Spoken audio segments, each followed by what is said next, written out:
Yeah. So I'll tell you what I'm always I have never listened ever to anything that I've ever recorded. I can't listen to it for a second. I cannot Right, listen you to it. sound funny. I can't listen to it. I hear myself. Me, and then I'm embarrassed. Anyway, I was walking with today, yeah, a Saturday with Avi Mamie from shul. So he walked past his house to the corner. He says, by the way, oh no, I said to him, by the way, I want you to know that he came to some of these classes. I says, you missed out on some very, very important classes. He goes, I'm right up to date. Really? Then he tells me, and they're fantastic. So I go, so happy when I heard it. Then tonight, Jonathan calls me, Dad, Rosanna just came back. I can't make it, but I listened to the tape twice. I says, you listened tonight? He says, yes. He said it was great. A third call. Now from you, a fourth time. I got another one besides that. So I found out. I listened to it again on the train. With my son-in-law, AB. He was on the train. I listened to it on He the train said, again. I saw the whole thing and I said, and I watched it. He goes, yeah, I watched the screen when you were doing the thing. Mhm. So it's 4 people. So I'm very, very happy to hear that because it means it accomplishes the thing of, okay, you can walk in and say, I got it. I'm with it, in a fog, right? So I'm very I'm seriously contemplating, because Morris brought it up to me a lot of times, make recordings of the book, both volumes. The second volume will be out, hopefully, whatever, and make recordings because then they understand it better because it's not. Book is complicated. Everything's complicated, right? Yeah, but you're gonna So if read you get or it down and you're interviewing with one other person, then the person will read the book and say, I didn't understand that. Yeah, but you go look it up. Go look up the chapter. It'll be by chapter or whatever. The reality visited. Exactly. A guy can go back and say, I was in class. Yeah, you were doing both. Yeah. There you go. So I'm very, very, very, I'm interested to do it now. Yeah. But it's with YouTube, you can see how many people listen to it. Oh, right. You can see how many people signed in. Yeah. Yeah. I have with academia.edu, I have up my article on from 2006, the article on the acrostics, No, evil in the, Evil and Destruction one, and I have the Reign of Solomon, for being a nation united to nation divided. I have both. So I get from academia.edu, every time someone reads or looks you up, whatever, they inform you. And there's a thing called analytics. So like I'll open it now. The last guy on Evil and Disruption of Waters in Bristol, England. I'm sorry, what was the name of that? Evil and Disruption. Well, that's my paper on the acrostics. Evil and the Destruction of Order. order. Where is it on YouTube? It's Academia. it's it's a Evil paper. and the Destruction of Order. Yeah. Academia. Disrupted. It's in volume 1 of the book. You have the Oh, book? it's in the book, yes. It's in the book. Better in the book. Okay. Better. Anyway, then there's Holon, Israel. The Odia Huda in Israel. Then there's Hamburg, Germany. Lagos, Nigeria. Yeah. Belton, United States. North Bergen, United States. New York. And then it goes, no, there's much more. There's who mentioned you? A person writing this guy's writing his paper, another guy is writing his paper, another guy's They're citing you. yeah, they're citing you where you're cited. So they tell you that. And then you go through the names of all the people, and it's almost comical because after Lagos, you get like China and Korea. Yeah, you get a lot of all kinds of Orientals, which is Any names you weird, recognize? right? No names you recognize? Israel, Germany, Nigeria, right? Those are the last 10 visits. That's why they keep. How many people, sorry? How many people? Oh, 50s, 60s, I don't know. I never From looked. when did it stop? 5 years, I don't know. I don't even know how long. So shows it, no? If I look, yeah, I don't know how, that's what I'm looking for now. So how does that work? Can anybody post or you Yeah. have to? Anything? No, you can go on and read it. What? When a Yeah. person Yeah, but looks, what's the criteria for posting something? Approaching or reading? oh, here it is. Posting. In other words, maybe you could post your article to it. Yeah, Huh? view my readers, here it is. I know there's weird ones, right? Texas A&M University, Queens, New York, Peekskill, Kolkata, India. Ah, there you go. Guy in India, a guy in Ghana, right? Well, you know, I'm Uh, friends with the manager of Safaria, the guy who manages the whole Oh, yeah? project. He said most of their engagement is from Christians. not It's from weird, Jews. it's weird. Out of here. Yeah. Well, a lot that's more what he said. Christians than Jews. Yeah, Right. a lot more than Makes Jews. sense. Oh, here's a guy, he's in Nairobi, Nairobi, Kenya. Don't you remember your father was selling his story, selling his software, it was all Christians and that? Yeah. Yeah, but this guy's Nairobi, Kenya. Well, he might be Christian, yeah, yeah. Religious over there. He's a missionary. Christian. They're missionaries. Yes, France, Ilke Ramurata, Christian theology, graduate student in Al-Zawzal, India. There you go. Vancouver, Canada. Shlomo Brody, Bar Ilan. Okay, You know him. yeah, I don't, You know Shlomo Brody? no, Yeah. you don't either. Yeah, no, I do. Are you sketching? Yeah, yeah, his name has come up. I heard the Yeah. name. Nah, come on, Heard the name. Yeah, Yeah, 100%. really? Yeah. Oh, this guy has almost 8,000 views. That's a Yeah, lot. Ask Ricky about him. Oh. Okay. I don't know, I forgot what his shtick is, but I've seen his name. multiple times. Gabriel Barzilai, Barilan, That's also a. graduate, Be'er Ganim, Israel, right? Take a seat, John. So Charles Moore, that's Vancouver, Norway. Here's a guy in Norway. How far back? Full house. There's a lot now. Now there's more. Started with two seats. How far back are you in the date? No time is No, it's just telling you who they are. Thanks. It's just tell you names. Susan McDonald, Miami. Florigan Bacchus, Davao City, Philippines.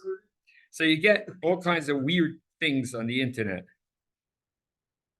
Right? It's interesting. Okay. So, we're the last discussion we had was Greenberg.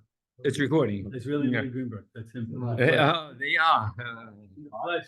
Good to see you. Wow. Right. By the way, you're able to get everything on the, I saw you were good. Terrific. Screen, but you- Great, great.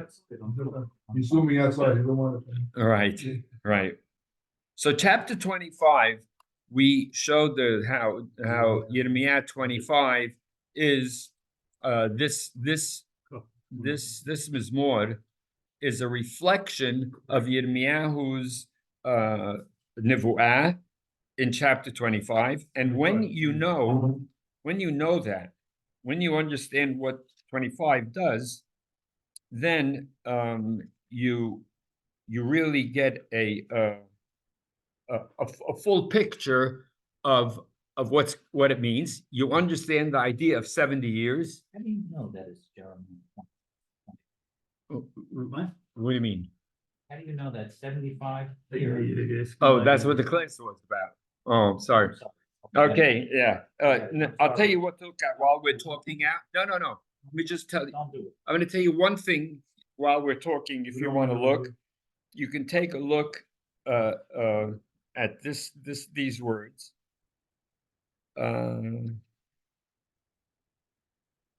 Look at these words. I'm looking for the course, the specific 2517. Yeah, take a look at 17 and the taking of the course and giving the nations to drink, which is exactly our Mizmor, exactly right, and that of course then there's more because it's the nations, then they're gonna drink, and it's a lot.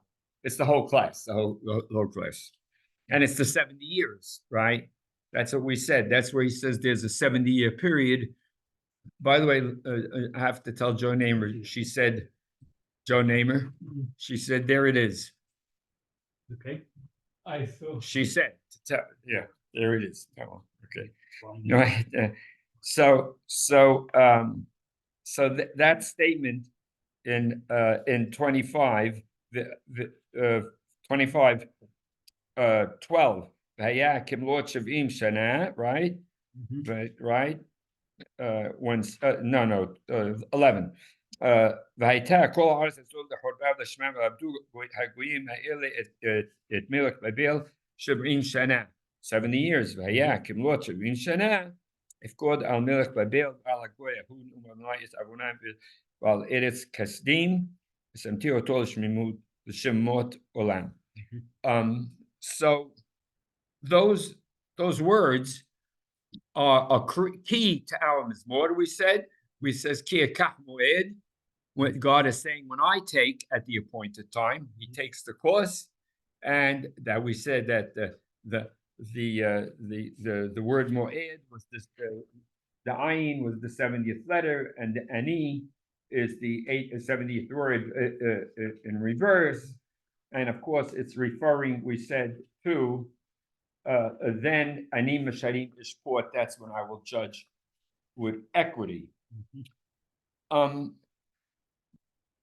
There's a couple of things that I want to elaborate on.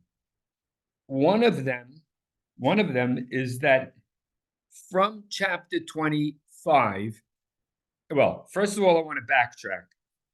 25, to give you perspective, was preceded by, if you're looking at Tanakh, it's worthwhile to look inside. In chapter, tell you the chapter I'm looking for.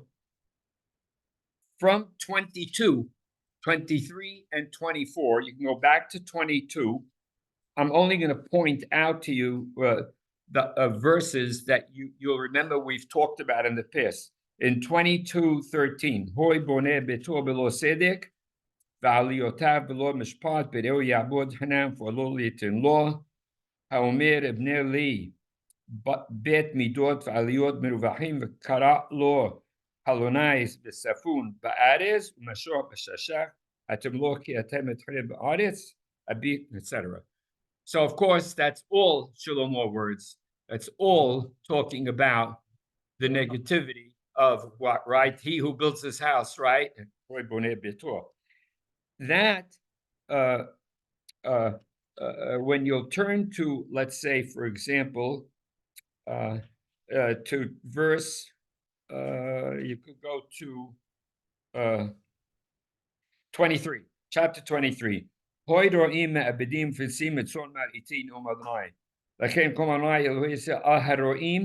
The shepherds Haroim et ani atem hafitzotem et soni, etc., etc. The leaders, etc. So you have, when you talk, the minute you say without going into the detailed descriptions of what happens in that chapter, what it refers to, like the article that I have on, right, the reign of Solomon from Nation United Divided, and how there are verses in here that crisscross with that, and so on and so forth. He will then turn to, right, to verse 23:9. Lenebiim nishba lebi bekirbi.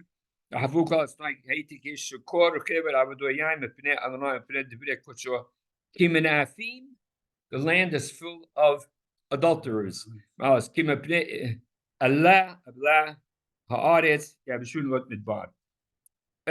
then in verse 13,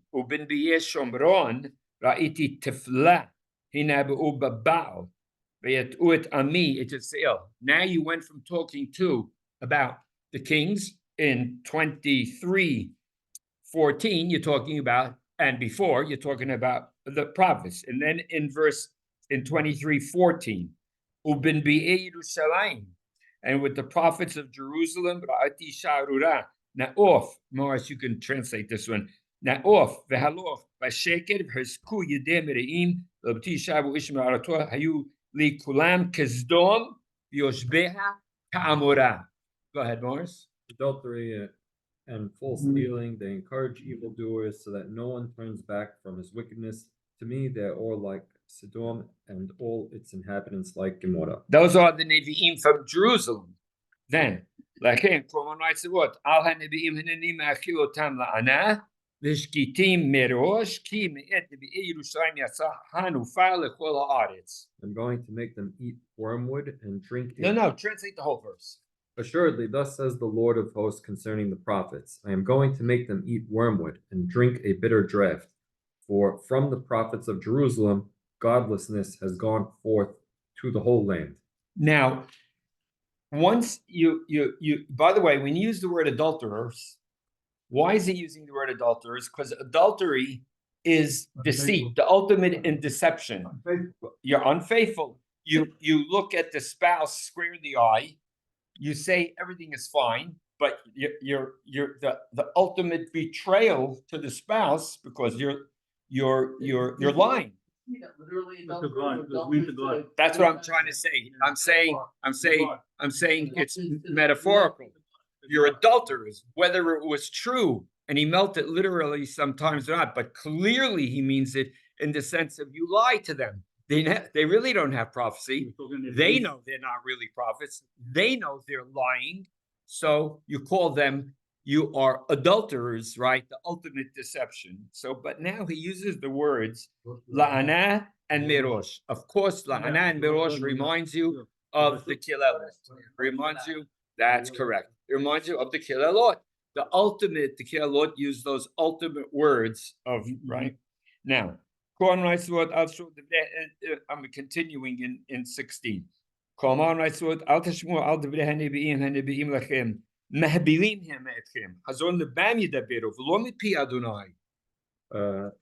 okay. Thus says the Lord of hosts, Yeah. do not listen to the words of the prophets who prophesy to you. They are deluding you. The prophecies they speak are from their own mind.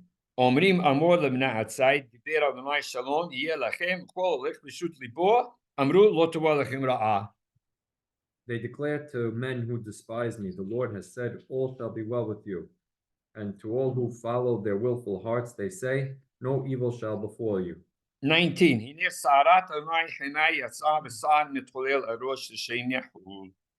לא ישוב אף אדוני עד עשור עד הקימו מזימות לבו, באחרית הימים תתבוננו בבינה. This is coming, right? They're gonna, and the day of reckoning, and of course, Baharit Haimim doesn't mean the end of all days, right? It means that Baharit Haimim of what? Of Jerusalem. At the end of the days of this period, right? Right. There's another time, just parenthetically, because I spoke about it. I don't know if you remember.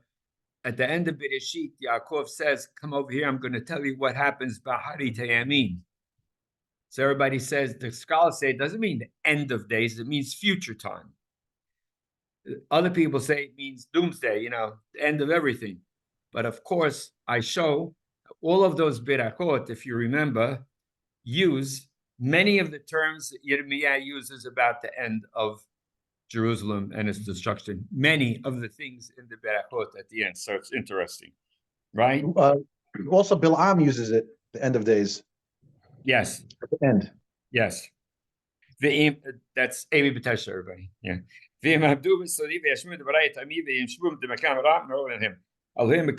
Etc., etc. So I wanted you to see that that's what's going on, and he will then talk about the people with the false dreams, which will remind you, of course, of the Yosef attacks.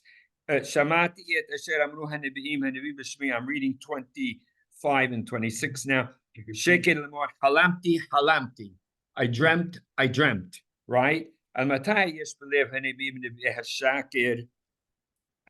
ונביאי תרמית ליבם החושבים להשכיח את עמי שמי בחלומותם אשר ספרו איש לרעהו כאשר שכחו אבותם. They're telling over their dreams. It's interesting to know, of course, that at the end of the indictment, all of this is to give you context, everybody.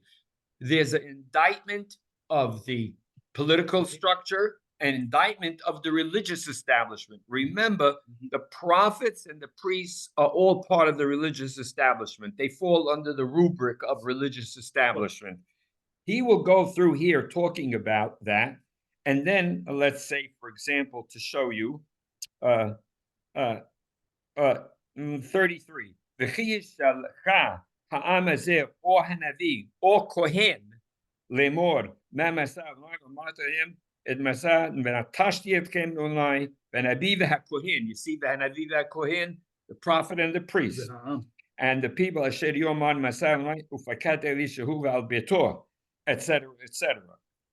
Then it's interesting to note that this indictment of the political and religious establishment precedes, this is what came right before our the imagery of 25, and there will be a time and there's going to be a cup of wrath that the nations are going to have to drink, where he mentions all of them, which takes us to 75.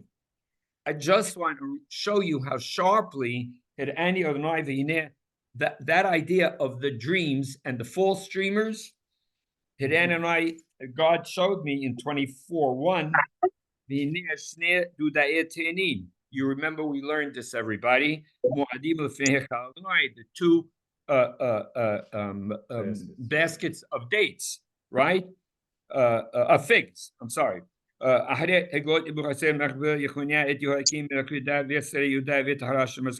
11 years before the destruction. And he tells me, Yirmiyahu, what do you see from the Te'anim? The Te'anim that are Tobot are very good. Ra'ot not very bad. Asher lo ta'achalna miroa. What does that remind you of? Dream of Pharaoh. I love when you tell a guy who reads Torah, he looks at it and he goes, dream of Pharaoh. You can't, like, it's right in your face, right? And the two best, the good ones are the ones that are so bad you can't eat them. That was the comment, by the way. Lo ta'achalna lo ra'ite kahena laroa in Mitzrayim is Paro's observation to Yosef, not in the dream itself. So I said, the good ones, those are going to be the people that went to Babel. The bad ones, that's the people here, and they're wiped out. And then 25. Okay, so I gave you a picture of the build-up in Yirmiyah to 25 to tell you there's no people who don't see the smooth flow of material of what Yirmiyah is presenting as you reach 25. When you finish 25, you get to 26, you see terms. I think it was Sammy last week who caught it at the end of the class, asked me the question. 3 out of the 4 occurrences besides the word Bereshit bara Elohim, there are 4 others that occur only in Yirmiyah, and they'll occur in 26, 27, and 28. Bereshit Mamlekut Yehoyakim, that's 26. 27 will be Bereshit Mamlechet Yehoyakim, right? So the Yehoyakim Ben Yusha Mechuda is in 26, right? And then he says Bereshit Mamlechet Yehoyakim in 27, etc., etc. And then in 28, Bereshit Mamlechet Sidkiyahu. So I don't think there's any accident, of course, you are supposed to pick up on. I'm going very fast, okay? Yeah. Of course, you're supposed to pick on Bereshit Tohu Vavohu. Yirmiyah is the one who uses the terms, I saw the land and it was Tohu Vavohu, the En Oram, and there's no light. So he describes Jerusalem and in these at the beginning of these kingdoms, when he's talking about them, as if he's, to remind you, so to speak, to connect you to that word Bereshit, when the land is, and you're in Tohu Vavohu, and there's no light, he says. That's what 26, 27 is the center of the book. And you're at the middle, absolutely. And And very importantly, you are going to build up from 26, 27, 28, and 29 to what I call the Har Nevuah, the great 30, 31, 32, and 33 prophecies of the great future when Yirmiyah, when he wakes up and he says, in my sweet, Ushnati Arbali, my sleep was sweet to me because he saw these wonderful things in the future. In the midst of all of this, these horrors, he sees that there's going to be a future. So in these, he meets up. He sends. He'll send letters to Babel, stay in Babel and live good lives, get married, have children. There's no future here, right? And then in chapter, he sends. I want you to see these words. AB, you have to mute. Again, 70 years. Yeah, that's what I was going to point out. He brings up the 70 years again in 29:11, I think it is, right? What's end up buying house? That's it. 29:10. Ki kol Adonai ki lefi milot leBabel 70 shana. Buying houses is for after the 70 years when he comes in to go buy houses? No, story B. No, he's telling them, live there, stay there. No, but they would say buying houses in It doesn't matter. Stay there and make lives now because everybody's going to die over here. Over here, everybody's dead. I mean, Make a life over there. If there's going to be a return, it's going to be a return from there, right? So he says, after 70 years, if God etchem hakmotia lechem devraya tov lahashib etchem lemakom hazeh. This is in 29:10. Ki anochi yadati et hamachshavot asher anochi yoshev alechem neum Adonai ma'ashrot shalom v'lo ra'ah latet lechem harit v'tikva, to give you hope, right, and a future. וקראתם אותי והלכתם ותפלאי אדוני ושמעתי עליכם וביקשתם אותי, you'll seek me out and you'll find סעתם כי תדרשוני בכל לבבכם. That sounds like Devarim chapter 4, right?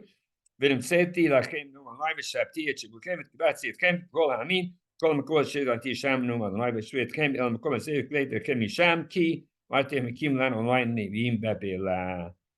So he's going to then turn to the guy who broke he wears a necklace, right?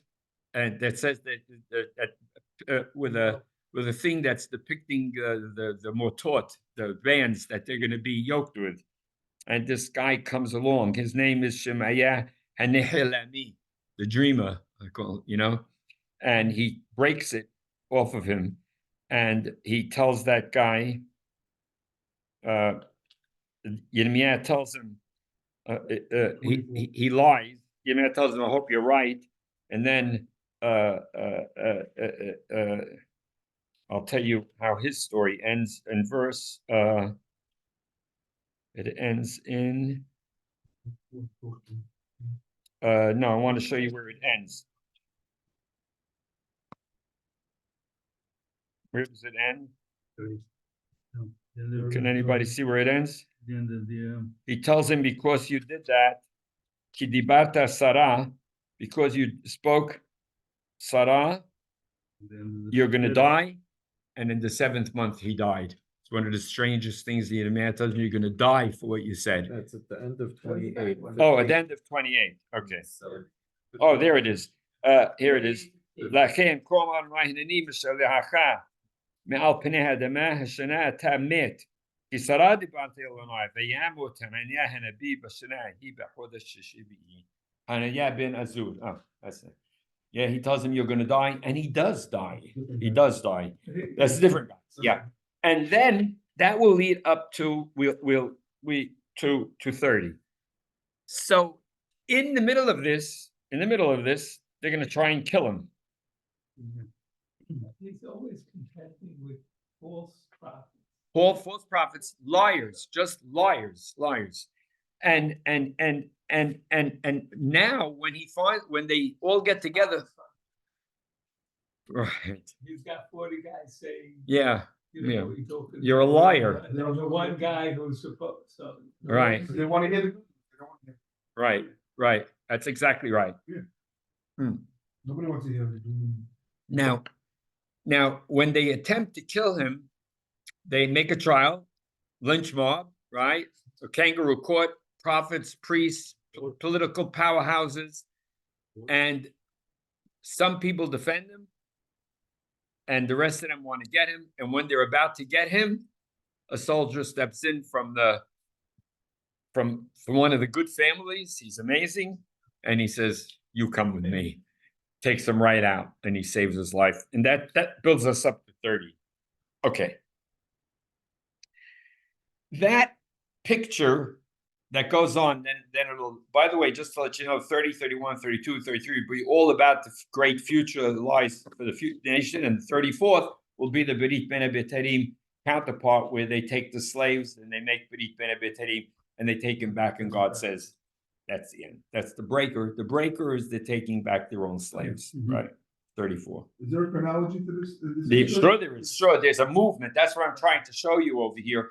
The scholars say, oh, there's no rhyme or reason. It's because they don't know what it's talking How about. did we go from Yirmiyah getting on trial to about to be killed to people starting to listen to what he has to say about No, you can't answer that question today to talk about how it works. the flip? All right, I'll try and answer you one word. What's a flip? If I can. Go ahead. You're going from a point he's on trial, they're about to kill him. And then he gets saved. He tells them, release your slaves, and they will listen to him. They listen to him. That's an amazing thing. You're about to kill him, and now Because they're being threatened, they're ready to. But why all of a sudden is They're surrounded. They're on the verge of extinction. They're surrounded by an unbeatable army, and they're dead. They're going to come over the walls imminently. They say, okay, well, they send the slaves back. They get a call. The entire army surrounding Jerusalem gets a call. We need you at another front. We're having a problem. Let's say there are 5,000 guys surrounding the city, whatever it is. They leave. So then they tell them, drop dead. And they say, they're going to get all their slaves back. Okay. They lied. In other words, they're just liars. Okay. This picture, I only wanted you to see it, that there's context, that there's a flow before, there's a flow after, there's rhyme and reason to get a sense of it. When we're back to our Mizmor now, our Mizmor is at the center of Tehillim. This is what it's all about, this message that comes into play. I want to give you these sheets. Can you hand these out, Wallace? I should be enough with 3, 6, 7, 8. Yeah, there's enough. And I'd like to read these to you. And for the people online, I'll put it up on the screen. Yeah. I think we'll look at it together. And what we see happening in 75, as I'm writing right now, will have very far-reaching consequences in the Torah. In the Torah? On all of Tanakh, you're going to see a. I just want to open up one thing. I'm sorry. Give me a minute, guys. I have people here who are online, and I'll open it up. Give me a minute. Just half a second. Come on. Sorry. Book 375. Here we are. Okay. We'll start on this. I wanted to read something to you before we start it. And if you'll bear with me for 1 second, I'll start reading it. Just let me put up one quick thing. And I'll read this to you. I think it's worthwhile to hear it. This is great. Summarizes everything we've been saying. Exactly. Very well written, no? Turn around and look at Mars and tell him, good work, Mars. It really is. Hey, all right, man. Yeah. Okay. I'd like you to hear this. I hope it works. If I'll wait if it doesn't work. We were discussing the tension felt under circumstances where evil is succeeding. The Navi is asking for the situation to change immediately. It's gone on too long, etc. The response is that reality doesn't work this way. Free will comes with consequences. While God's will prevail to the individual who is experiencing free will's misuses and failures, A.B. Mal's question, there will be injustices, the answer to him. Free will is not abandoned, and providence will not interfere with free will's operation in order to bring these circumstances to a miraculous end. Evil will run its course. The Navi recognizes this and says, quote, I told the Ho'alim, the priests, we show how Ho'alim specifically means priests, not to boast, and the wicked not to act with hubris. Now the consequences are what they are. However, he understands that in the end, the righteous will rise up and evil will fall. Whenever that may be, he retains his understanding and appreciation of creation, free will, and life. But this appreciation and positivity, important now, requires a very forward-looking perspective, broad understanding, deep insight. That the world moves this way was unendurable or not understood by individuals such as Cain, Yishmael, who didn't have faith in the future, Esav, who didn't care about the future because he didn't think he would experience it, Abraham in Sedom, Hashofet kol haaretz lo ya'aseh mishpat, Yonah, who didn't want evil to escape retribution, Eliyahu, who wanted God to interfere with the natural movements of the world in miraculous, outstanding fashion, and immediately. Eyob, don't have to explain. Moshe, he keeps asking God, etc., etc., and he can't get God to move off of his position, and God does not move off his position. It's Moshe who changes his position after Eliyahu Hanun. And then he says, because he says, he am Tisha, which means he understands it. Hannah, reversal of fortune, because that's at the time of the destruction of Shiloh. Yirmiyah, we're going to look at that hopefully today, chapter 12, and chapter 20, especially verses 10 to 15. Some of these people could not reconcile with the long-term requirements of outlook and the circumstances of their own lives. They do not survive within the core of the nation. They are out. Eyob struggles with circumstances resulting from evil's freedom, but learns that this is in opposition to God's will as well, and that action must be taken to overcome it for a better future. Now, I'm going to read the Yishmael part because it's easy. Regarding Yishmael, Abraham does Brit Milah on himself before Yitzhak is conceived. Yishmael at 13 signifies that he was part of the group that absorbed this monotheistic understanding. But as we see very shortly, he is not part of the future. Why? Abraham is to exhibit skepticism, Yitzhak, right? The laugh is the laugh of skepticism. Sure. Before Yitzhak. They call him that name. They call him skepticism, which is like calling him amazing. It's like calling him unbelievable, miraculous, calling the child miraculous, right? To remind you, it's a no shot, but it did happen. So his name is amazing, miraculous, unbelievable. But Yishmael causes his own disinheritance.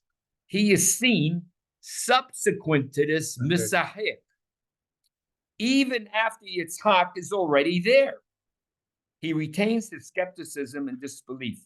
He cannot put his faith and focus in the forward in and toward the future.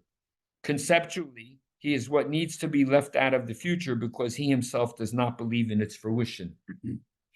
That's why he's Misahik. He stays in that skeptical state, even though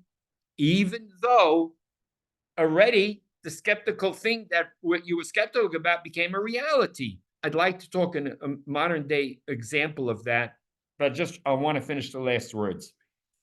So Yishmael has some monotheism in him, but it is limited, and the full recognition of the eternal one God, and what that means to the future of humanity is beyond his capability. Note, Sadat does not say, I won't let Yishmael inherit with my son Yitzhak. Rather, what, Eli, you following with us? He will not inherit. She's stating a fact.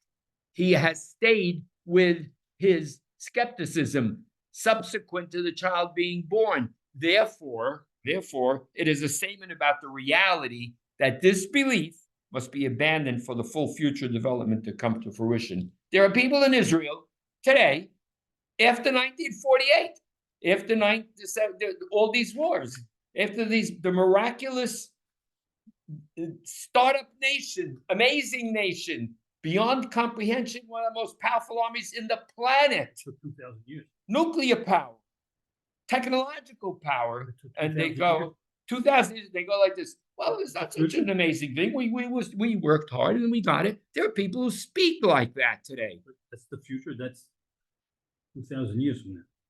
You think that they? I'm talking about today in Israel. You I can talk to understand. a guy and he tells you that's not a miracle. That's not miraculous. God didn't do that. It just happened that way. The odds went that way. But the odds were 10 trillion to 1 to come out this way. It's as miraculous as the splitting of the sea, or as 100-year-old. Exactly right. That's why the example is used that way. Well said. What do you mean I'm going to have a kid? Ha! Yeah. That's like telling the guy many years. Oh, I've said this in the past. You go to the guy in 1945. You go to the guy going into the gas chamber. You tell him, "Listen, I know it's over, but I want you to know in 3 years." And the guy looks at you and he says, he doesn't say, he says, Chazi. He laughs at you and he goes, what can we do? You've lost your mind and I don't blame you. The guy who stayed sane in this, the guy who did not lose his mind. He goes, you lost your mind. And then then after that you tell, and after the 3 years, very shortly, they have to become powerful, one of the most powerful nations in the world. And they're going to have the most powerful weapons in the world, the most powerful technology in the entire world. Then he goes like this, a lunatic. He goes, you're a lunatic. And you could have guys in Israel look at you today and look you square in the eye and tell you, I don't buy that. There's no miracle here. So that person is not going to survive in the story. I have one free will question. 2,000 years. We allow free will to run its course, and evil persists and stuff like that. We don't allow anything. God does. Okay. Please, God. But in order, we do. God allows it. okay. God doesn't interfere with free choice. So God says, I created the world with free choice. That means, no, us. We allow it to. We cause it. No, we cause it. We cause it. free will. God says, when you cause it, I won't stop it. Man has free choice. He can do whatever he wants. He could do true evil. True good is only true good. And it's true evil. It's not fake evil. And it's true good. You can really do good and you can really do bad. That's your real choice. You're not a robot. Yeah, he asked the question. What do you want? So now this evil is going to continue on because of free will. So what is going to change the circumstance situation that all of a sudden things are going to get better if the natural course of free will is just. That's Abraham's question. We've talked about it 20 times at the Berit Min HaBetarim. So God has to butt in at some point in time and change. God tells Abraham, I am guaranteeing you. Which means free will gets suspended at some point in time. Yes, I am going to interfere with the course of events, but I'm only going to interfere at a certain point in time where from your perspective, you're going to say, there's none left. From your perspective, what? Listen, you got, So that's the Babul story, basically. Yeah, there's one boat with 8 guys on it. The Torah opens up on apocalyptic event. Well, I'm going to interfere, but I'm going to interfere. Yes, I'm going to keep it going. I'm going to keep it going. From your perspective, you're going to call that the whole planet's going except for 8 guys. It's done. From your perspective, it's over. But I'm not going to let it end. I'm going to keep it going. Now, you must take that like a person who looks at his children and the guy says, we're finished. And he says, your children are going to survive. And he goes, oh, okay, I'm in. Okay. Older guys in the room. Oh, you in?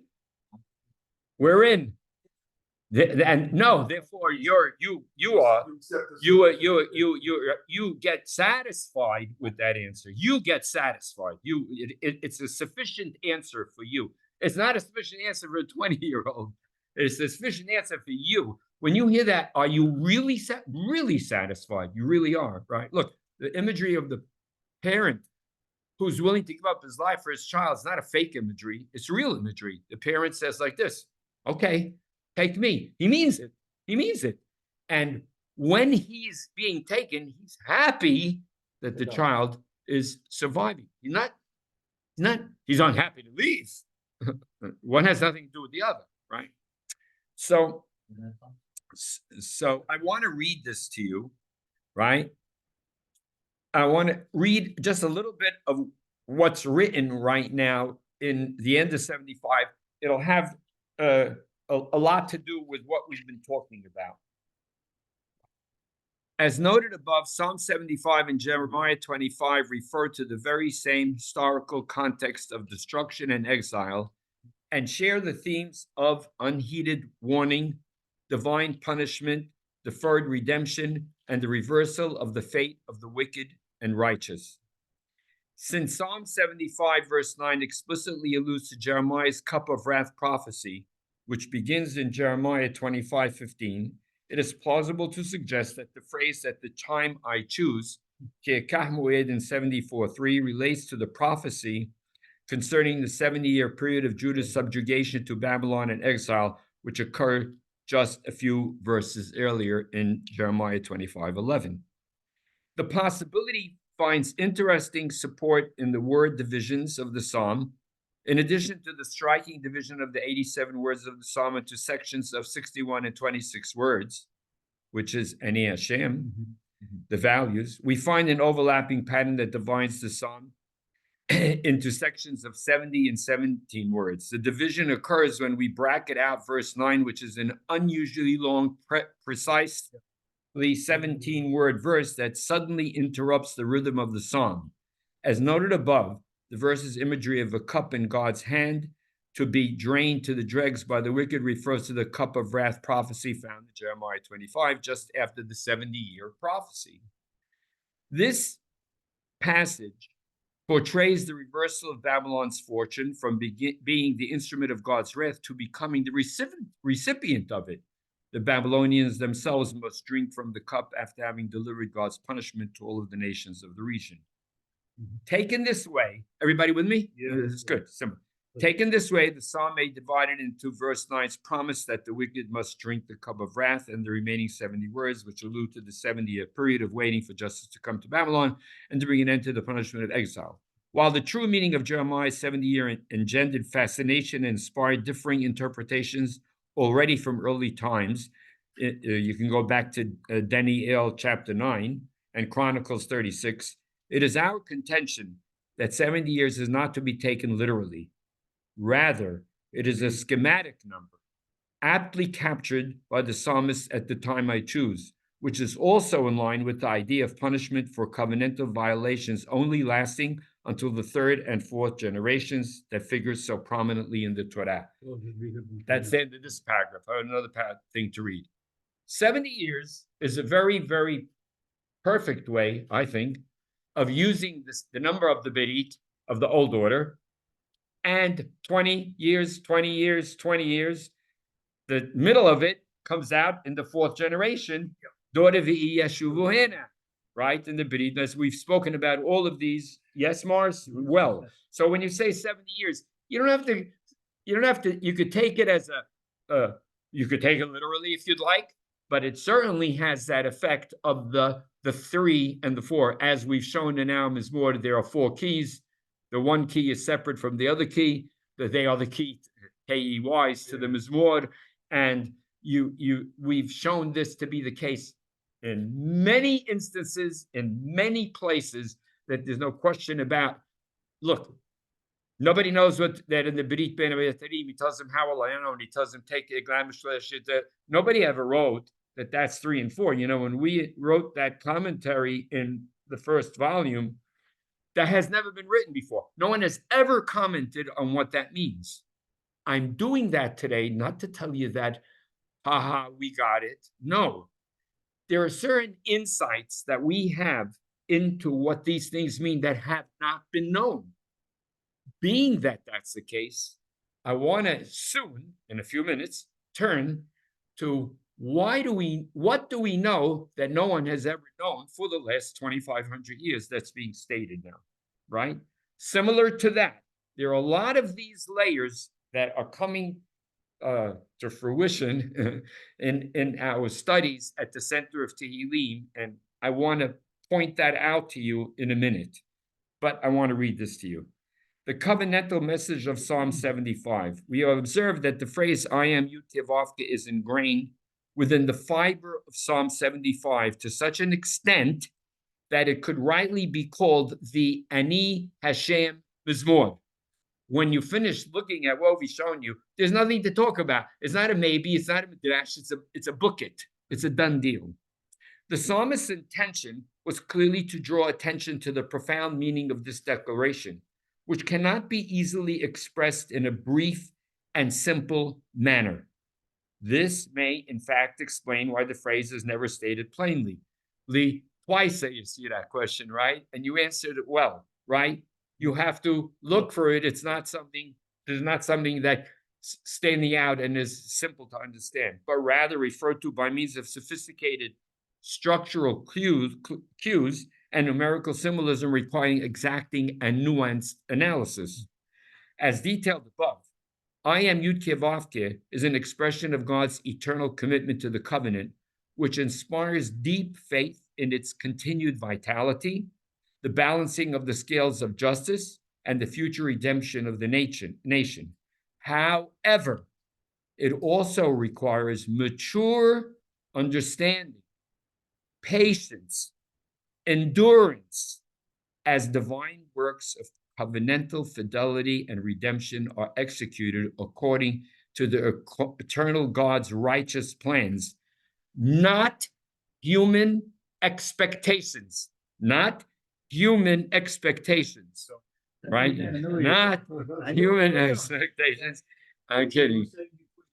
2,000 years is the proof that the person who was experiencing the exile 2,000 years ago never gonna possibly expect that it would take 2,000 years, but in God's words, you gotta wait it out. Right. Not human expectations and time frames.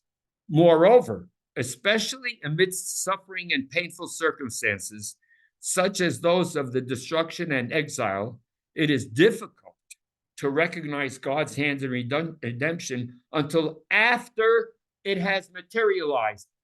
And your question becomes a very, very good question then. AB says, what, anything? What are you talking about? You can't. You end up being, in effect, you end up being right? Your question doesn't go away. His question is, I don't understand. Doesn't help me. It doesn't do anything for me. That's it. It is no accident that such core questions of covenant and theodicy are emphasized so strongly at the center point of Tehillim. We have always said that the center point is saying this is what it's all about. Why are we at the 75th and 76th? You don't know 76. Wait till you see what it is. Nobody knows what 76 says. I'm telling you, no one has said. When you read the commentary, anybody who has seen it goes, oh, well, I can't believe it. It's right there. And it's in content, what it says, not, you don't need any numerical analysis. You don't need, it's right there. But when you see it, it's absolutely mind-boggling. You'll see that's coming. You'll make your own comments to say whether you agree with me or not. It is no accident that such core questions of covenant and theodicy are emphasized so strongly at the center point of Tehillim. These are a key not only to unfolding of the Asaph collection and the response to the crisis of destruction lamented in Psalm 74, but also to the fundamental message of the entire book. In order to fully appreciate the intention of the psalmist, left parentheses, and also lay the groundwork for our analysis of the other central psalm, Psalm 76, in the following chapter, end parentheses, it is necessary to pause and note the extent to which the teaching of Psalm 75 are rooted in and reflected by the Torah and prophetic literature more broadly. That's what you have over here. Indeed, we find these teachings reiterated in different ways quite often, especially in narratives portraying moments of acute crisis and tension. These key passages share many common denominators, beginning with an expression of the difficulty of enduring intense suffering and subjection to prevailing evil, which leads directly to calling into question God's justice. It's the easy one. Hashofet kol haaretz lo yaseh mishpat, ha'aftis pesadikim rasha, Abraham, what, you're going to let the righteous guy get swept away with the evil guy? What did he do? Unacceptable, right? Right? That's Abraham, right? It's the easy one. Now, which leads directly to what God said. Furthermore, each narrative its own way. Now, this is important. Each narrative in its own way makes clear that there are no immediate, quote unquote, magical solutions to alleviate the pain, and that God cannot be manipulated or hurried. The emergent divine response is difficult to digest. This is very hard to swallow. On the one hand, it has a stabilizing effect as it encourages the long view, embodied by steady trust in God's eternal commitment to the covenant and his promise to bring redemption. On the other hand, it is exceptionally challenging as it does not appear to conform with human notions of justice or adequately address the unbearable intensity of human suffering. October 7th, I can't accept it. I'm sorry. I don't accept it. It's unacceptable, right?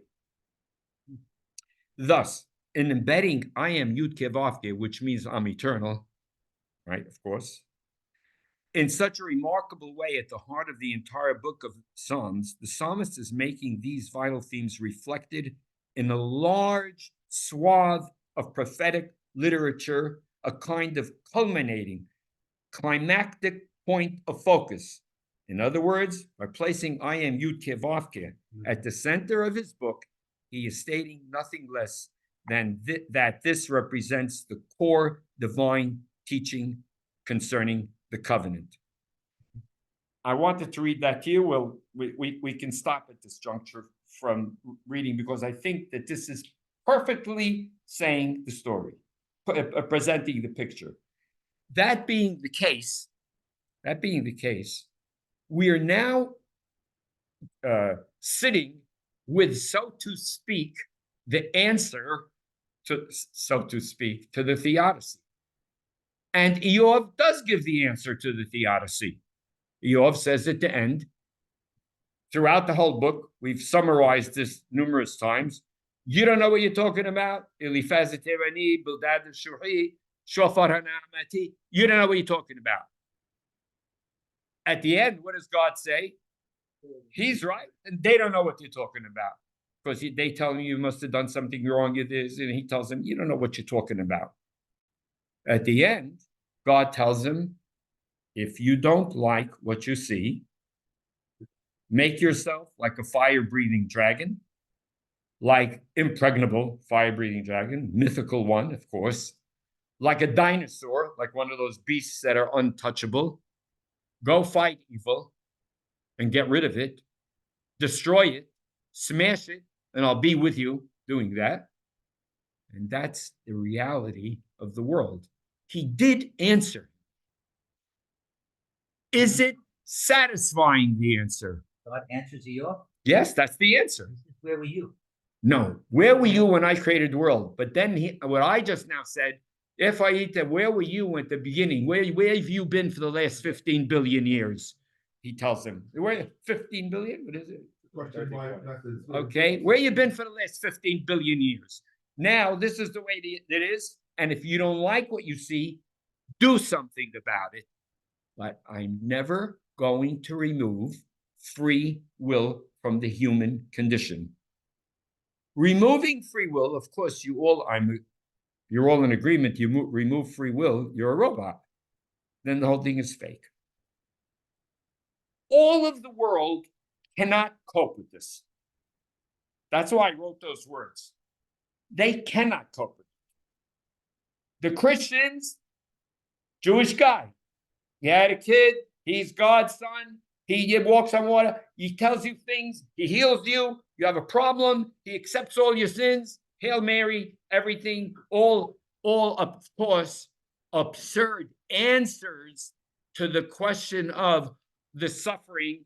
He'll take you, if you're sick, he'll heal you, and so on and so forth. The Muslims with a warlord and slaughter everything that gets in your way, and so on and so forth. Or the Orient or the Asians and their religions. All of that, excuse me. And then the Jewish people who say mystical answers to what it says, turn it into this magical mystery tour, and God, and he's in the male and the female and the thing, and it's all going to be this amazing, and make magical stories.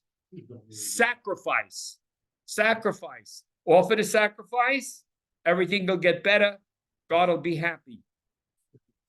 Check your mezuzah, make it right, it'll be good. Magic. Everybody to answer this fear and insecurity, which is a real fear, which is a real insecurity, resolves it by resorting to magic or some form of magic or some form of fake mystical answers.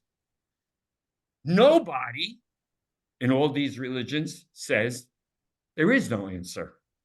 I'm sorry. Or you're going to get added. You're going to get added. And don't worry about it. Things are bad here. It's going to all be great there. This is all a temporary ride. I'm sorry? Or you'll be reborn. Or, Tiatim Akim, they take an amazing nivuah of the dry bones, which means the nation that was dead, that was gone and finished, the question we had before, right? Is it miraculous? Well, he says it's like a dry bones coming back to life. He gave a fabulous imagery, right? The Nevi. You couldn't get more amazing than that. It's the sinews are getting together and the thing, and right? How could it be? How could a nation come from being not bones, dry bones? Dry bones, dead in the field. It's impossible. So the Nevi has for the future. You have to put on your what do you call it? You have to put your microphone on mute, AB. He doesn't even hear me. Yeah. So what do you resort to? You resort to all the things that resolve the problem. Oh, so some called all of them escapist religions. They are. They're escapes. You have All religions are escapes. That's why I brought that's why I brought up within Judaism the ones who talk about escape. You know who doesn't talk about escape? The Rambam doesn't talk about escape. The Rambam does not resort to escape, does not resort to any of these things. The Rambam, I should say, he has a Sephardic track. I mean that too. He has a track that doesn't like this escapist, these answers. These aren't answers. What does science have to say? What does medicine have to say? Well, he's interested in everything, but he's not interested in anything that says there are magical solutions. He doesn't buy it, right? That's 1,000 years ago, and he doesn't buy it. Exactly. Sacrifices? Oh, all of sacrifice is all b'di'avad. It's all going to disappear. How could you say it's anything real? It's all trying to manipulate God. You cannot manipulate God. Therefore, at the center of Tehillim, at its core, why did no one see this? Well, no one knows what built up till now. No one knows that 73 is talking about the priests in spades. No one knows that Asaph, I'm telling you how much things, this is 35 years now, right? No one knows more. No one knows that the priests, that we are in the Asaph Mizmorim. We are in the Asaph Mizmorim at 75 and 76, right? It's 50, and then 73, 4, 5, right? We're in the fourth of the, and fifth, that's at the middle of Tehillim of Asaph. We're in the third book. Why are we, listen carefully now, everything I'm saying, I'm underlining before I say, so what I'm going to say now is critical. Why are we in Sefer Vayikra? Why are we talking about the priests? Because, as you saw in Yirmiyah, listen carefully, I showed you we went with the political, and we went to the priests, we went to the prophets. I showed you the movement. When we got to 25, I showed you, look what's happening. Look what's happening here, where he makes that statement, you're going to drink the cup of wrath, whether you like it or not, and so on and so forth. The religious establishment is being held most responsible for the situation. They're corrupt, and they tell the people everything is going to be okay, and they give them magical solutions. And that goes against the core of the Torah. In spades, it goes against it. They are being held responsible. You fooled the people. You told them lies. You told them what isn't truth. You told them all these things about do the mitzvah and everything will be okay. Just sit in your sukkah and everything will be okay. No. You've got to fight evil. You've got to take stands. You've got to do this. You've got to understand a million things, all kinds of things. That's not gonna work. What? All that stuff's too hard. It's too hard. They don't like Why that. it doesn't work. That- You gotta that's go right. with the other version, then you get some people. fine. That's right. But that's why it's the religious people. Whose responsibility is this to teach to the nation? The religious leaders. They're supposed to be teaching this to the people, because you could all take point with me with what I'm about to say.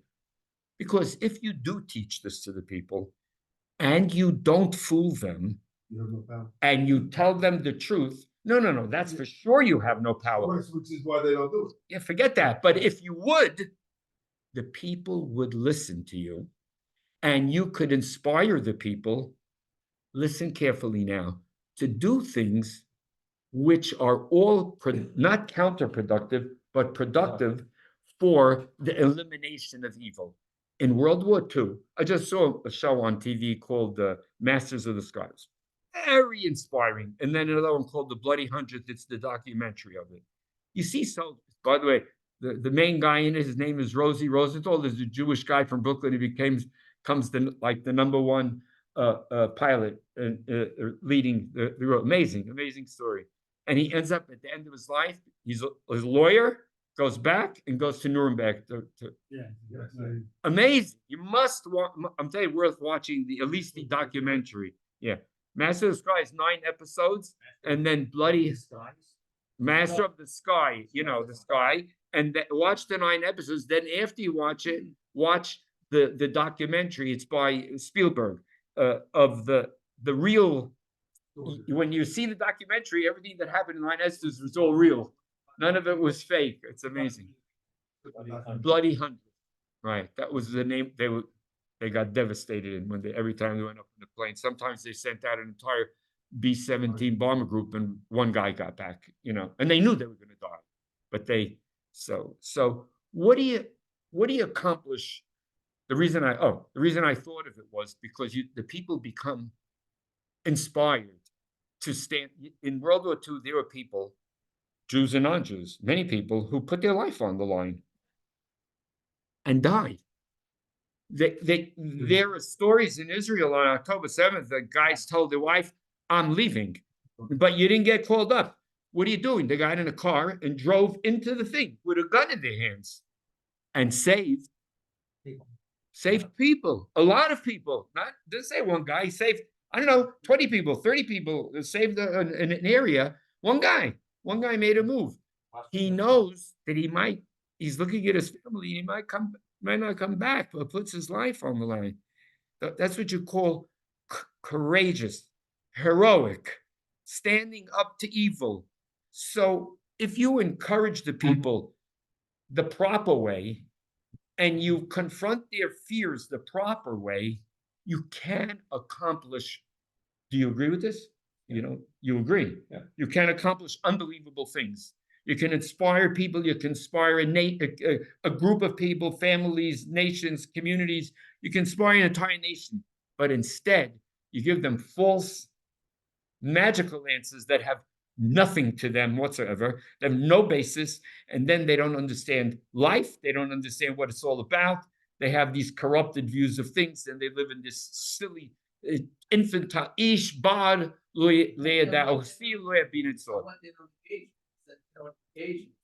right. Look at Israel today. Look at Israel. Look at all the Haredim. I should go and fight. Who cares? Let them. Slifkin has a great thing. If you're the protectors, why don't you all move to the Gaza border? If everything you're doing, go move to the Gaza border and you stay there, send all the soldiers back, and it becomes impregnable. It shows that you're a bunch of liars and that you don't believe what you say. That said that this could be successful. I want to say this to you. I want to back off of everything I just said about it and say, but even in Tehillim, after this point is made in 75, you'll see 76, you're going to go crazy. You know what he says in 77? Can't sleep at night. I can't take it anymore. I'm broken. I can't. This is the same individual talking. He just now told you he's got it all, right? Yeah, but you see, don't think because you know this, you don't deal with that reality. He deals with that reality. And in Tehillim, I always say sometimes you think, what is it called when a person has ups and downs? What's that term they use? Bipolar, whatever. Look at him. He's an up. Manic depressive. Kilam Hastor, 26 time. The next is what? Al Naharot Babel. The very next one. Right? You've heard me talk about this before. You peak at the 136th word, and then you come to 137. He's devastated. He's broken. Why? Because that's reality. That's correct. He tells you. That's why I quoted Yirmiyah. We have 10 minutes. I'm going to read a piece of Yirmiyah to you tonight. But before I do, I want to say that these people, Esav says, I'm going to die. Yeah. Can you show how 75 says Ani Hashem? No. Oh, that's 2 weeks. It's not fair to Eli. Eli, if you give me a call, you're listening, and you want to come over and I'll work with you, with me and you together. You know why? Because getting that, you saw the way everybody jumped on you just now. Yeah. Made a statement. Yeah, but Hazid, leave him alone. Okay. But yeah, but listen, you guys, I could talk to someone who's more contemporary to you. If you want me to sit down with you, I will. Okay, I'll do it one-on-one. And they all, they're laughing, Sam was laughing back at you right now. It's so complicated, and they know you could just, You made a mistake. it could, no, but it's the kind of thing that if it's, You've been looking for the words. yeah, right. So, That's what I'm saying. It's hard to find. yeah, it's very hard, but once you see it, it's there in every fiber of every word. So that said, I want you to know something important. This idea that it goes on simultaneously is the reality. That's also reality. If you fool yourself and say, oh, I got the answer, everything is okay, then the Navi will tell you, sorry, fella, you're in big trouble. Why? Because you can't tell me that if you know this and you look at a video of what happened on October 7th, that you're la la la. If you're not devastated, there's something wrong with you. You can't tell me to someone in World War II, in the middle of those Gehinam years, all things that go on. God forbid, you can't tell that to someone who's very sick, or to someone who has someone who's very ill, or to someone who's, God forbid, so you can't tell all these things to a person and say that there aren't ramifications, because there are, and you're fooling them, yourself, and everything if you don't face up to that reality. I wanted to tell you. You need someone else to start to believe it, and it grows 2, 3, 4, 10, 30, 50 people, then it starts becoming a little bit more plausible, and you have a little more chizuk to go ahead and go forward with it. That's correct. It can work, but Yeah. when you know it and understand it and live with it and you cope. Right. You So I cope. hope we have someone else to help you also. Moshe has the problem. Eliyahu has the problem. Yirmiyah. What? We said understanding, so he has. Yeah, the secret of Hashem is left. Right. Ubri Tola Hodiam, the 25th Mizmor. Right? Who knows that? The God-fearing people, that's the sword Adonai, Ubri Tola Hodiam. He makes it known to them. But it's not an easy one. It's one versus them. No, it's not his God, he's got to reach that. He's got to work. That's correct. I'd Also, like to read to you, open up to Yirmiyahu chapter 29. And I really don't want to end on this note, but I have to read it to you. It's chapter 29, verse 10. No, I didn't say the right one. I'm sorry. Wait, 15, 10 to 21. 15. Wait, 1 minute. Wait. Just Chapter 1 15? minute. Give me a minute. Chapter 15, you said? Give me a minute. 1 second. Yeah. I was in 25. Just 1 second. Somewhere else. Here it is. Okay.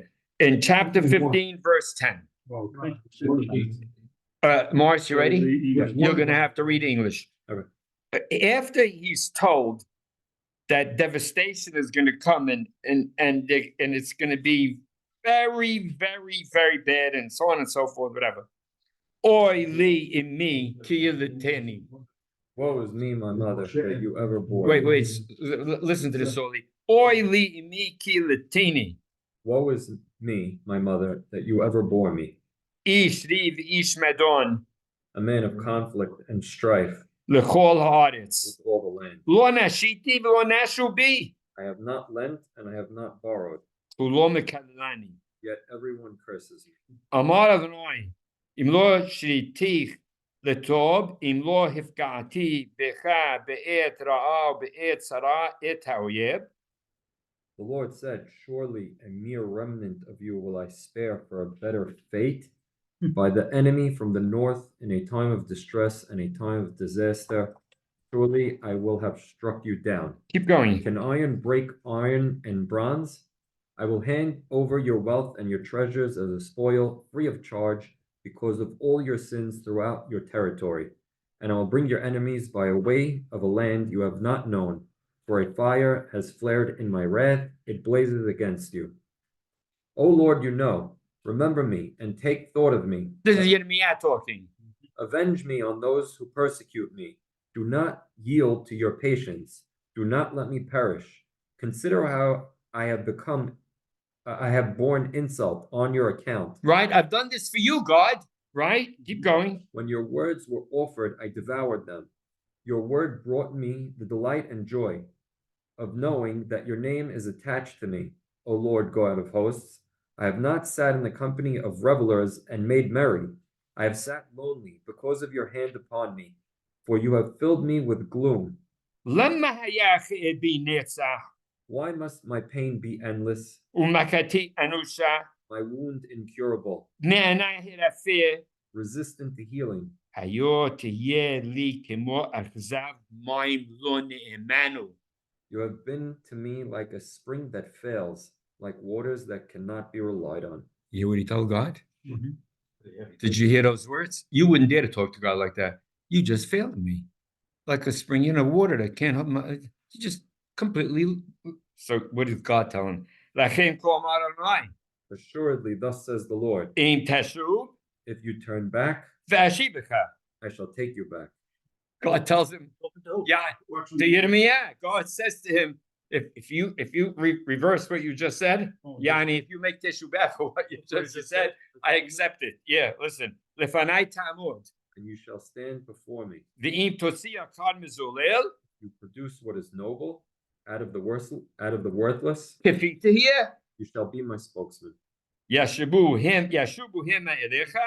They shall come back to you, not you to them. ואתה לא תשוב להם. ונתתיך לעם הזה לחומת נחושת, בשורה, ונלחמו אליך, ולא יפלו לך, כי תיך אני להושך לך, נאום אדוני, ושאתיך מיד רעים, ופתיתיך מן הכף עריצים. Against these people, I will make you as a fortified wall of bronze. They will attack you, but they shall not overcome you, for I am with you to deliver you, declares the Lord. I will save you from the hands of the wicked and rescue you from the clutches of the violent. Now, reason I gave you one example of Yirmiyah going, I can't take it anymore. In the other one, he says, cursed be the day I was born. Right? Arur hayom yulat, cursed that day. What is he telling you? That he himself, does he know what we talked about in this room just now? He wrote it, right? He wrote it. So he knows what he knows it. That doesn't mean he lets you know he's a human being. And when he witnesses certain things, what happens? Emotions overwhelm. Okay, I can't handle this. I can't handle this. So they're going on at the same time. He's not abnormal. He's very normal. And if you don't understand this, you're fooling yourself because you're not going to get an answer. He's telling you where this that happened to me, if that happens to you, so it happens. So you'll go forward. You'll break through. You'll deal with it. It's hard. I'm not saying it's not hard, but it's not fake. So he doesn't pull any punches when he talks to you. He doesn't tell you any. Rabbi Sassoon used to say that he puts everything out on the table for you. What do you see? There's nothing he hides from you. He doesn't not show you this part of himself. Yeah, he puts it all right out there for you to see. Here's what I am. But God calls him out. Absolutely. And he tells you God called me out on it. What? It'll be tough for you, no matter, even you get the message, it's a hard life. Right. It's not an easy thing. You gotta keep fit. The realities of free choice are this. And that's what God chose to do. The rabbis all got together, famous Gemara, and they said, was it better man should be born or not? Right. What did they say? Definitely not. Definitely not. How could they have such a nerve? You know what they said? But now they're here, make the best of it. I love that answer from the rabbis. It's tremendous. The Talmudic, it's a great midrash. Now you're here, you make the best of it, right? In this, what Uriah just said, I'm punishing them for their sins instead of for the sins. So if they didn't sin, does that mean he would have changed the free will of the other country, Nebuchadnezzar? Yeah, he would have changed the free intervened. Oh, he would have intervened. Absolutely. will on a national level. 100%. He would have intervened. God says, I'll intervene. I'll protect you, right? Yirmiyah says he got protected. They tried to kill him. They put him in a board. He was dead. Who saved him? Wasn't a Jewish guy. He was Eved Melech HaKushi, right? The Kushi, the servant, right? He's from Kush, right? He came through. He says, you know, Yirmiyahu's going to die today from exposure and from whatever, right? He says, if you don't go today, it's a couple of hours, he's dead. He saved him. He pulled it off. The king sends 30, I don't know, soldiers with him, and they pull him out and they save his life. And he makes it. He makes it. So he definitely says he'll intervene. But more than that, not only will he intervene for an entire group, who else will he intervene for? The Torah says it. He intervenes just because of Moshe. One individual. You're being shown that one individual can reverse the whole thing, because Moshe's prayer, God backs off because of one individual. He says, don't let this happen, let alone if you have a large group of people and the nation overall, God intervenes. Morris holds, God intervened on October 7th. That's what Morris holds. You could explain your shita. Yeah, it's cool. Say it quick. It's 9 o'clock. You could take 3-4 minutes. I said that God was intervening the whole time. In other words, let's call it, for the sake of argument right now, turning over Gaza in 2005 was a mistake. But God's protecting through the situation, and you keep getting all the indications that it was the wrong move. And the problems are building up slowly, and it was a mistake. That's all. But the Iron Dome, all the things that are going on, and how whatever happened on October 7th could have been much worse than it was. And they say that you could have lost 20,000 If people. Hezbollah timed it together with Hamas, they could Right. have. You could have lost. There was a few mistakes made. The fact that they turned it over, the fact that there was too much confidence in the defense of the thing, even though you, In the long run, that's gonna be beneficial to us, that we realize well, that, no, but. hopefully you'll learn it before You learn your lesson. a harder lesson comes Right. along. Because Exactly. there will be a harder lesson if you Right. don't take. Your next starts with. So, in other words, Morris's claim is, you don't know how bad this could have been. Right. You don't know what it would have looked like, You also God don't forbid, think by that- slight moving. Future. And you don't know if God didn't in fact October 7th intervene. didn't have to happen at all. If action was Could have been- taken before it got to that point. You hear what he said? You don't know if there could have been a civil war. Yeah. You don't know what God did. You don't know when you look back in retrospect. Who knows what you'll see? What is that when you? You see what happened, emotionally, you can't deal with it. That's right. I don't care what you tell me. it destroys me. That's what the Navi. That's why I read you those. That's why I read you those parts of these. That's why the Torah is talking about it. I said this last week and the week before. What are all of these narratives? And there are more of them than the list that you have here. You get a multi-dimensional view of this subject. You get it from many different angles with many different perspectives, so that you get a 8K, whatever, a 1080p, either way, right, in color, 3-dimensional, so that you get it very, very, you see it with tremendous clarity, which it needs, because it's a very complex, You see from the Rasha, from the Sadiq. from every angle, so that you understand it. And with that, it doesn't tell you you're not going to be impacted, because that's silly. That's silly. The one that tells you it's going to all be great is the magical one. And there is no magical answer, but there is an amazing answer of God's in the covenant. And there is an amazing answer of it will be a great future. This that we have today, of where we are, which took a few thousand years, what if you look back in 10,000 years from now, 2,000 more years from now, and you see that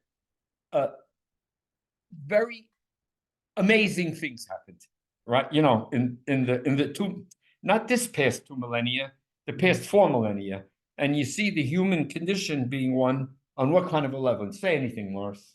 Well, How would you see the world 2,000 years from now? It's gonna be a totally different situation. Well, In what sense? Say anything. far more advanced. You can't comprehend Yeah. this. You can't comprehend it. Exactly. 2,000 years ago, a guy couldn't comprehend this, so you can't comprehend. People won't look the same anymore. Right. You don't know what it'll look like. You don't know what wonderful things there are in store for the human condition. Who says it's got to be bad? Maybe it's like a world where where this wasn't here, right? Where a world where evil has much more. You know how there's no slavery in the world now? For all intents and purposes, it's a world where evil is much more under control than it is today in 2,000 years, and people are much healthier, and people are less involved with magic, more involved with reality. Medicine is advanced beyond. People are living longer lives, not 100 years, no, 500 years. And what? Concern for the lower class of people. There's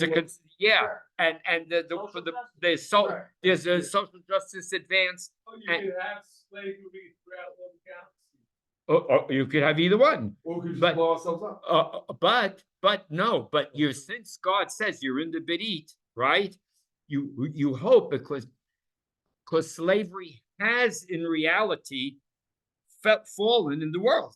It's the reality. So maybe the rest of them will be that way. And you can pray and you can hope. So can I hope that the God's belief is what's gonna stop the world from a nuclear holocaust? You could pray for it. Does it No, mean is that a No. guarantee of something? No. There's no So, guarantee. no, but God's gonna, if we say. No, Rabbi Sassoon's answer is the best answer. What's his answer? What happens if there's a nuclear war? Well, Hashem is Rahum Hanun. He'll start again. He'll start all over. All over. Not even that. No, from scratch.